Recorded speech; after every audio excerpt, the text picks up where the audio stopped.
Hello hi friends, நான் வந்து இன்றைக்கி சிக்கன் கிரேவி செய்கிறேன். நம்ம அதிலே போட்டுட்டு செய்யணும், அப்புறமா வீடியோ எடுன்னு சொன்னாங்க. அதனால் இதில் எண்ணெய் போட்டிருக்கேன்னாக்கா முதல்ல வந்து நிறைய கொஞ்சம் எண்ணெய் ஊற்றணும். கொஞ்சம் நான் அதிகமாகவே ஊற்றிட்டேன். பட்டை, கிராம்பு, ஏலக்காய், அதுக்கப்புறம் வந்து கல்பாசி, இது எல்லாமே போட்டிருக்கேன். அப்புறம் வந்து காஞ்ச மிளகா, அதுக்கப்புறம் சீரகம், அதுக்கப்புறம் மிளகு, கருவேப்பிலை, 2 ஏலக்காய், காஞ்ச மிளகா, இது மட்டும் போட்டிருக்கோம். நம்ம வந்து அதுக்கப்புறம் வந்து இது நல்லா இதுவான உடனே மிளகாய் எல்லாம் வறுத்தாச்சு. அதுக்கப்புறம் வந்து நம்ம தேங்காய் துருவல் போடணும். இதை வந்து ஒரு பேஸ்ட் ஆக்கிக்கணும் கிரேவிக்காக. நான் என்னென்ன போட்டேன்னு சொல்லிட்டேன் உங்ககிட்ட ஏற்கனவே. இதையும் வந்து நல்லா பொன் வறுவலாக கொஞ்சம் வறுத்துக்கணும். கொஞ்சம் இல்லை தேங்காய் இது மிளகாவை கொஞ்சம் நல்லா இதுவாகிக்கிட்டேன், வறுத்துட்டேன். இது நல்லா இது மேலே வந்து இப்போ எண்ணெய் இருக்காது. ஆனால் இதை நல்லா வந்து பொன் வறுவலாக வறுக்கும்போது கொஞ்சம் எண்ணெய் கொஞ்சம் அந்த எண்ணெய்லாம் மேலே மிதக்கி வர மாதிரி அது தெரியும். நான் காட்டுறேன் பாருங்கள், ரொம்ப சூப்பராக இருக்கும் இது இந்த கிரேவி. பாருங்கள், இது எல்லாத்தையுமே வந்து நல்லா வதக்கிக்கணும். வதக்கி நம்ம வந்து இதை பேஸ்ட் ஆக்கி வச்சுக்கணும். பேஸ்ட் ஆக்கி வச்சுக்கிட்டு தான் நம்ம வந்து கிரேவி என்னென்ன போட்டிருக்கோம்னா கொஞ்சம் எண்ணெய் விட்டு பட்டை, கிராம்பு, முருங்கை மசாலா எல்லாமே போட்டு, அதாவது பட்டை, கிராம்பு, இலை, அதுக்கப்புறம் ஏலக்காய், அதுக்கப்புறம் வந்து சீரகம் கொஞ்சம், அதாவது சோம்பு கொஞ்சம், அதுக்கப்புறம் வந்து கொத்தமல்லி, அப்புறம் வந்து காஞ்ச மிளகா, கருவேப்பிலை, அதுக்கப்புறம் வந்து தேங்காய் திருவல், இதை தான் இப்போ போட்டு நம்ம வதக்கி இருக்கிறோம். என் பொண்ணு சிரிக்கிறாங்க, திருவல்னதுக்கு தொருவல்னு வந்துடுது. அதுக்கு அவங்களுக்கு வாயை பொழந்து சிரிக்கிறாங்க பாருங்கள். அவங்க தான் வீடியோ எடுக்கிறாங்க இப்போ. ஏன்னா ஃபேஸில் பேக் போட்டிருக்கிறேன், எடுக்க முடியாது, பார்த்தா பயந்துருவீங்க. அதனால் கையை மட்டும் இது பண்ணி பண்ணுறேன்.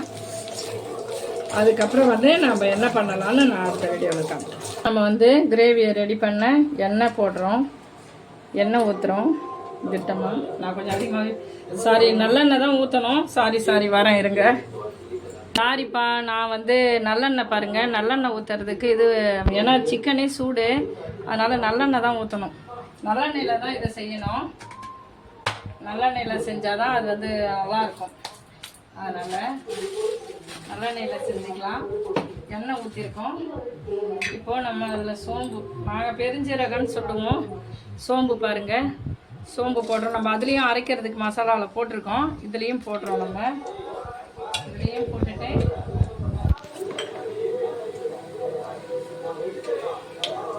கொஞ்சம் நல்லெண்ணெய் நான் நிறையாவே ஊற்றிருக்கேன். ஏன்னாக்கா கொஞ்சம் அது சூடு, அதனால கொஞ்சம் நல்லா இருக்குமே. அந்த நல்லெண்ணெய் வந்து உடம்பு சூடை தணிக்கணுன்றதுனால. அதுக்கடுத்து பாருங்கள், பட்டை, கிராம்பு அதுலேயும் நம்ம போட்டு அரைச்சிருக்கோம். இதுலேயும் வந்து பட்டை, கிராம்பு, ஏலக்காய் எல்லாமே போட்டிருக்கோம். கொஞ்சம் ஸ்லோவாக வச்சுக்கலாம் தீது.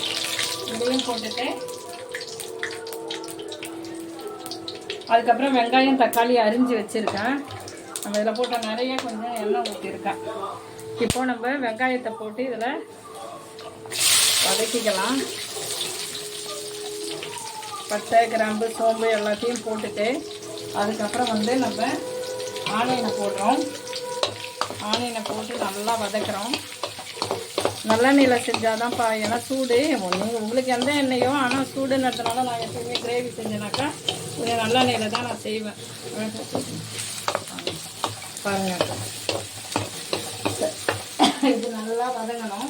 ப்ரௌன் கலராக வர வரைக்கும் நம்ம வதக்கிக்கிட்டே இருக்கணும் அது. ஏன்னா அப்போ தான் இந்த கிரேவியோடைய பக்குவம் நல்லா இருக்கும், இதுவாகவும் இருக்கும்.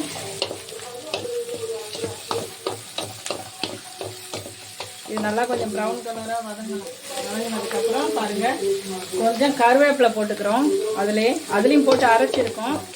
கருவேப்பிலை உடம்புக்கும் ரொம்ப நல்லது, பித்தத்தை எடுக்கும். அதே மாதிரி முடி நல்லா வளரும், கருமையை கொடுக்கும், செரிமானத்தை கொடுக்கக்கூடிய பவரும் இருக்குது. அதே மாதிரி கருவேப்பிலை ஊறுகாவே அரைச்சி நிறைய பேர் சாப்பிடுவாங்க. இதை நல்லா ப்ரௌன் கலர் ஆகிற அளவுக்கு இதை நம்ம வதக்கிக்கிட்டே இருக்கணும்.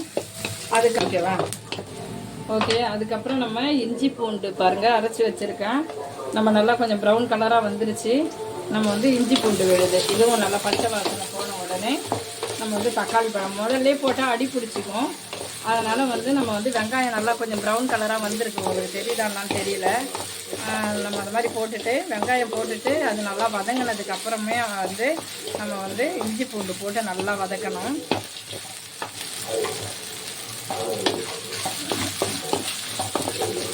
வதங்கி கொஞ்சம் பச்சை வாசனை போன உடனே நல்லா வதக்கிட்டு அதுக்கப்புறம் என்ன பண்ணுறோன்னாக்கா நம்ம தக்காளி பழத்தை போடுறோம். தக்காளி பழமும் அரிஞ்சு வச்சுருக்குறோம்.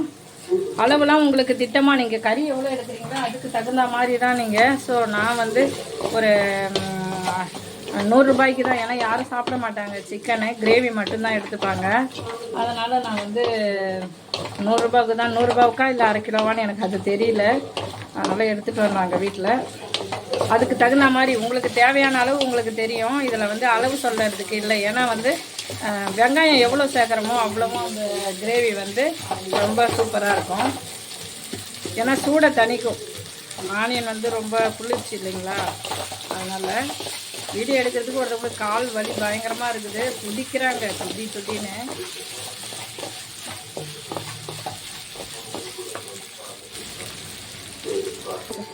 ஓகே, அதுக்கப்புறம் இது நல்லா பாருங்கள், இது நல்லா வதங்கி போச்சு. இதில் வந்து நம்ம கொஞ்சம் மஞ்சத்தூள் போட்டுக்கிறோம். மஞ்சத்தூள் தேவையான அளவு. அதுக்கப்புறம் வந்து மல்லித்தூளும் உங்களுக்கு நம்ம ஏற்கனவே மல்லியும் இது பண்ணியிருக்கிறோம், 1 ஸ்பூன் போட்டுக்கிறேன். தனியாத்தூள்னு சொல்லுவோம் இல்லைங்களா அது. அதுக்கப்புறம் வந்து காரத்தூள் அது 1 ஸ்பூன். ஏற்கனவே நம்ம மிளகுலாம் நிறைய போட்டிருக்கிறோம். இது கிரேவினாலே கொஞ்சம் காரமாக இருந்தால் தான் நல்லாயிருக்கும். நான் ஒரு 1.25 ஸ்பூன் போட்டிருக்கிறேன். அதுக்கப்புறம் வந்து கொஞ்சம் சால்ட் சேர்த்துக்கிறேன். இப்போ எல்லாத்தையுமே நம்ம வந்து இதை வதக்குறோம். என்ன பண்ணுறோன்னா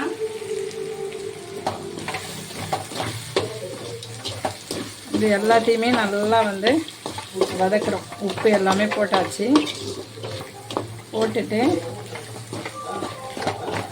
நல்லா வதக்கணும். இப்போ இது கொஞ்சம் நல்லா வதங்கி போச்சு. இதுக்கு இப்போ நம்ம திட்டமான அளவு நம்ம தண்ணி ஊற்றிக்கிறோம். தண்ணி திட்டமாக போட்டு இந்த கிரேவிக்கு நம்ம தண்ணி ஊற்றிக்கிறோம். உப்பு காரம் எல்லாமே அதில் போட்டிருக்கோம். ஸோ இதில் வந்து இப்போ நம்ம வந்து எப்படி இருக்குது பாருங்கள் கிரேவி. இதுதான் கிரேவி. இன்னும் சிக்கன் போடணும். இது கொஞ்சம் கொதி வரணும்.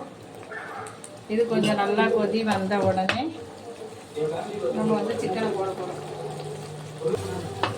இப்போது நம்ம சிக்கன் எடுத்துன்னு வந்த சிக்கன் 1/2 கிலோ போல் எனக்கு தெரியல.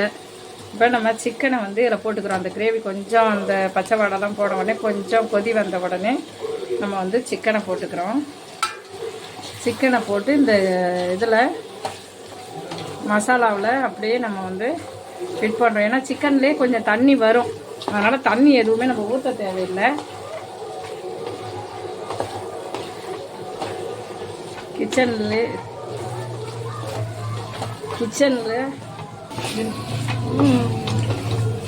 இப்போ இது எல்லாமே நல்லா மிக்ஸ் பண்ணிக்கணும். கிரேவிக்கு பாருங்கள், நம்ம வந்து நல்லா மிக்ஸ் பண்ணி இதில் கொஞ்சம் தண்ணி வரும். ஏன்னா சிக்கனில் தண்ணி சுரக்குன்னு சொல்லுவாங்க, அதிலே தண்ணி இருக்கும். அதனால் அதை ஃபுல்லாக நல்லா மிக்ஸ் பண்ணிவிட்டு அதுக்கப்புறம் நம்ம வந்து கொத்தமல்லி போட்டுக்கணும். கொஞ்சம் கொத்தமல்லி வந்து தூவிக்கணும். கொத்தமல்லி எடுத்துக்கிறேன் நான்.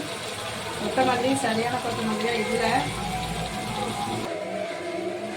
அதுக்கப்புறம் நம்ம வந்து கொத்தமல்லி போட்டுக்கிறோம். இது கொஞ்சம் நல்லா இதுவான உடனே அதோடையும் சேர்த்து அதை மறுபடியும் மிக்ஸ் பண்ணுறோம். அந்த மசாலாவோட பாருங்கள் தண்ணி மாதிரி அதில் பாரு எண்ணெயும் தண்ணியும் வந்து சேர்ந்தே வருது.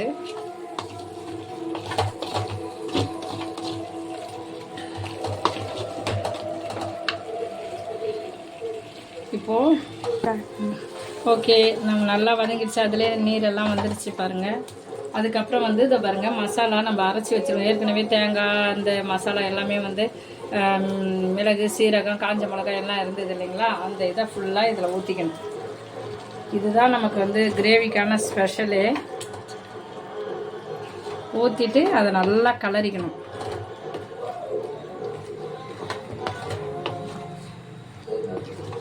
நல்ல ஸ்மெல்லு இருக்கிறது எல்லாத்தையுமே வந்து வலிச்சு ஊற்றிக்கிட்டு கொஞ்சம் தேவையான அளவு தண்ணியை ஊற்றிக்கலாம். தேவையான அளவு ரொம்ப தண்ணி ஊற்றக்கூடாது. ரொம்ப தண்ணி ஊற்றினாக்கா வந்து நல்லா இருக்காது. ஸோ கொஞ்சம் ரொம்ப இதுவாக இருக்காது, அதனால் உள்ளே அதிலெல்லாம் மசாலா இருந்ததுனால அதுக்கு தேவையான அளவுக்கு தண்ணி ஊற்றிக்கிட்டேன் நான் கிரேவிக்கு. இது ஒரு 10 நிமிஷம் கொதிக்கணும். கொதிச்சாக்கா சிக்கன் கிரேவி ரெடிப்பா. இந்தாண்ட சப்பாத்தியை இந்த சைடில் சப்பாத்தி ரெடி ஆகிட்டு இருக்கு. இந்த கிரேவிக்கு சப்பாத்தி நல்லாயிருக்கும், இட்லி தோசை அப்படிலாம் சொல்கிறாங்க இல்லைங்களா, அதுவும் வந்து சூப்பராக இருக்கும். ஸோ ஒரு பக்கம் வந்து கிரேவி, ஒரு பக்கம் சப்பாத்தி. நீங்கள் இதை செஞ்சு பாருங்கள், சூப்பராக இருக்கும். நான் இது கொஞ்சம் கொதித்து முடித்த உடனே மறுபடியும் நான் உங்களுக்கு காட்டுறேன். இப்போ கொஞ்சம் மூடி வைக்கிறேன். ஓகே, நம்ம இப்போ பாருங்கள், அந்த எண்ணெய் ஃபுல்லாக அப்படியே மேலே வந்திருக்கு பாருங்கள். அந்த எண்ணெய் ஃபுல்லாக இதுவாகி போச்சு. கிரேவி நான் வந்து கொஞ்சம் தண்ணியாக வச்சுருக்கேன், ஆனால் இவ்வளோ தண்ணியெல்லாம் இருக்கக்கூடாது. கிரேவி வந்து கொஞ்சம் கட்டியாக இருக்கணும். கொஞ்சம் லைட்டாக நான் வந்து தம்பி சாப்பிட மாட்டார் ரொம்ப கட்டியாக இருந்தால், பாப்பா கட்டியாக இருந்தால் தான் சாப்பிடுவா. ஸோ தம்பிக்கு ரொம்ப ப்ரிஃபரன்ஸ் கொடுப்பேன், ஏன்னா அவருக்கு சரியாக சாப்பிட தெரியாது. பாப்பா ஓரளவுக்கு அவனை பார்த்தே வளர்ந்ததுனால ஓகே. அதனால் பாருங்கள் கிரேவி. அதுக்கடுத்து நம்ம என்ன பண்ண போகிறோம்னா, இந்த கருவேப்பிலை கொத்தமல்லி இதில் போட்டு மிக்ஸ் பண்ணிக்கிறோம். மிக்ஸ் பண்ணிவிட்டு கொஞ்சம் நல்லெண்ணெய், நம்ம நல்லெண்ணெயில் தான் செஞ்சோம், இருந்தாலும் கொஞ்சம் நல்லெண்ணெய் வந்து ஒரு கரண்டி நம்ம வந்து நல்லெண்ணெய் ஊற்றிக்கலாம். ஏன்னா ரொம்ப வயிறு வலிக்கும் இல்லைங்களா, அதனால் கொஞ்சம் நல்லெண்ணெய் ஊற்றிக்கிறேன் நான். கடைசியாக ஊற்றி ஆஃப் பண்ணிடுறோம். அவ்வளோதாங்க. இந்த சிக்கன் கிரேவியை நீங்கள் சாப்பிட்டு பாருங்கள். பிளேட்டில் வச்சு தரேன், பாப்பா ஒதுக்கிற பாருங்கள், சூப்பராக இருக்கும். சாப்பிடுவெல்லாம் சாப்பிடுவான். அதனால் அவள் சிக்கன் கிரேவியை செம்மையாக சாப்பிடுவாள். இங்கே ஒன்று உப்பியே போச்சு என்ன சாப்பிடு. இப்போது பாப்பாவுக்கு நம்ம வச்சு கொடுக்க போகிறோம். இந்த சப்பாத்தியோட இந்த கிரேவியை பாப்பாவுக்கு சுட சுட வச்சு கொடுத்தா எப்படி இருக்குன்னு பாருங்கள். சூப்பராக இருக்கும் இந்த கிரேவி. நீங்களும் இது மாதிரி வச்சு சாப்பிட்டு பாருங்கள், சூப்பராக இருக்கும். இந்த வீடியோவை பார்த்துட்டு நீங்களும் ட்ரை பண்ணி பாருங்கள். ட்ரை பண்ணி பார்த்துட்டு எப்படி இருக்குன்னு சொல்லிவிட்டு சொல்லுங்கள். கண்டிப்பாக சூப்பராக இருக்கும் இந்த சிக்கன் கிரேவி. இன்னும் கொஞ்சம் கெட்டியாக இருக்கணும், பட் ஆனால் நான் வந்து கொஞ்சம் தனியாக என் பையனுக்காக கொஞ்சம் லைட்டாக தான். இங்கே பாருங்கள், ரொம்பவும் இது கிடையாது, கட்டியாக தான் இருக்குது. இன்னும் கட்டியாக இருக்கணும் கிரேவி. பாருங்கள், இவ்வளோதான் இருக்குது. ஸோ நீங்களும் வச்சு சாப்பிடுங்க. மீண்டும் ஒரு வீடியோவில் சந்திப்போம்.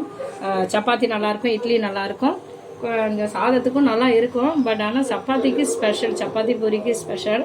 ஸோ தோசைக்கு கூட நல்லாயிருக்கும், சாப்பிட்டு பாருங்கள். ஓகே ஃப்ரெண்ட்ஸ், நான் வந்து ஃபேஸ் பேக் போட்டிருந்தனால என் ஃபேஸை காட்டியனால இந்த வீடியோ போட முடியல, அதனால் நான் வந்து ஃபேஸ் காட்டாமலே போட்டுட்டேன். ஸோ இதை ட்ரை பண்ணி பாருங்கள். Okay bye. மீண்டும் ஒரு நேரலையில் சந்திப்போம்.